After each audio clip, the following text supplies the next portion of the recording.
An abject alphabet.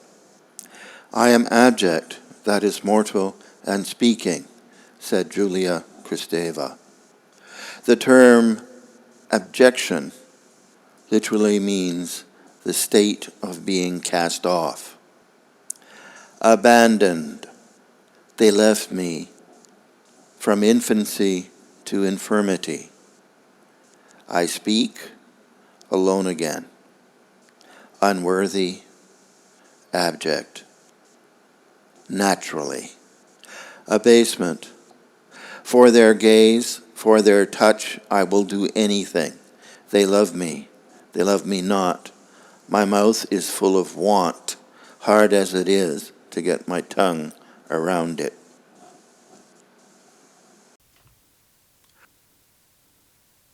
Adultery. First, you can't see anything. Then you can't look away. Finding half a worm in the apple she handed you. Angst. Ich habe, du hast, wir haben. Ich bin, du bist, wir sind. A line. A long drive. A longing.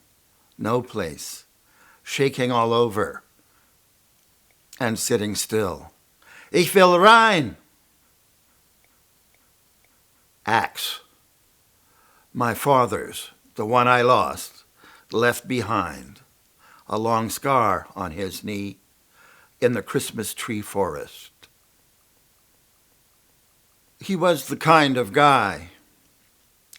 He was the kind of guy who would third-person himself at the drop of a hat, as long as it wasn't a royal crown.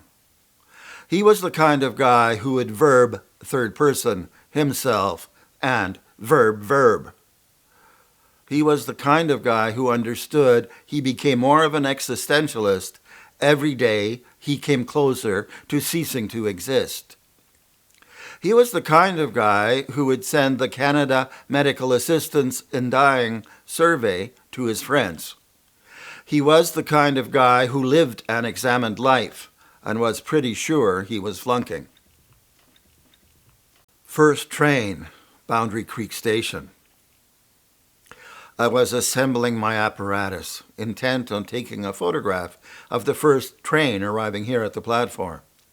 My initial opportunity destroyed when a harnessed brown gelding shied at the noise, the smoke, and the steam, the iron wheels grinding the rails. Ground shaking under me, I hung on to my camera. The terrified gelding broke his forelegs, soon dragged away for dog meat, while I reassembled my equipment, turning my eye back to the train. Woke up this morning with invisible blues. You can't see them, but they wait for me. Every morning I know the invisible blues keep me company. Invisible blues, my eternity. Invisible blues slip on like my running shoes every morning. Woman, you could tie and untie my laces in all the best places, relax my braces, take off my clothes, but instead of you, all's I got is pain and the invisible blues. Invisible blues, they hang on tight like COVID-19 and the COVID-19 news. Invisible blues, they hang on tight like COVID-19 and the COVID-19 news. Pieces of my mind. Being an essay on the verities of my brain function, from cradle to grave, and a companion to my body in parts. I'm different. Different than what exactly is hard to define specifically. But generally, I am different from most regular people. Now, granted, we are all different, even twins. Still, there is a range of behavior accepted as normal out in the world. First contact. My mother left me in a large brown baby buggy with the big wheels and no brakes. The weather was fine, and I was sleeping, so she filled a pail of water from the kitchen pump and hurried out to wash her new Studebaker. Father was in the garden. Sometime later, likely 5 or 10 minutes, I woke. I tried to pull myself up and started shaking the pram.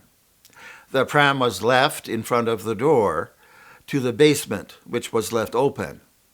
I was rocking this pram, and it rolled towards the basement door, likely a few inches, and then, gathering speed, began its descent.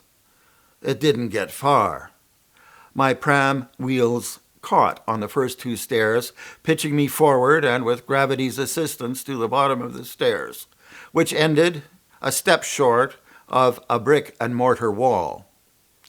My mother always hated the old house because none of the floors were straight, and cited this as a likely factor in the prams rolling to the stairs. Following my launch, my face from my forehead to my mouth was in hard contact with the brick wall. I have no first-hand memory of this, some indication I was not yet 3, and I was never in a pram after 18 months walking. The confirmation comes from my sister. I remember this very clearly. Mother had sent me to the co-op to get something and said to take you in the pram for an airing. Wasn't long before I was on Main Street and a group of boys looked in the pram and began to tease me about your face and how it could be so black and blue. While this comment had been tolerated by my mother from her loudest older brother, my sister did not take kindly to this taunting. She said, I stepped forward and punched the biggest one of them hard in the face. I didn't break his nose, but it was bleeding, and soon he had a shiner to explain. Hard to admit he had been bested by a girl. As far as I can remember, it's the only time I've ever punched anybody. My sister was barely 11 and rarely bothered again. It's likely that a baby's 6-month-old brain has more resilience than mine has today, or so my mother must have thought. There was no trip to the doctor or a check for concussion. My flight into our basement brick wall was one of the earliest stories told to me to remember from my infancy. And in the original telling, my mother did say I was 6 months old. It was also when I started living under the protection of my sister. On Saturday, March 3rd, 2018, at 4:13 p.m., Victor Enns wrote, What looks like a good day. I am bitchy with cold. Do you have access to an old-fashioned label maker where the black strip is fed through a circle of type and you click on a letter and it pinches up a white letter? I want very much to put Pain Room on my door, sooner rather than later. On March 3rd, 2018, at 7:13 p.m., Murray Taves wrote, We may have an old label maker at work, but I don't have my own. I'll take a look for you on Monday when I get back to work. On Saturday, March 3rd, Victor Enns wrote, I thought you might find something at work, and thanks for looking.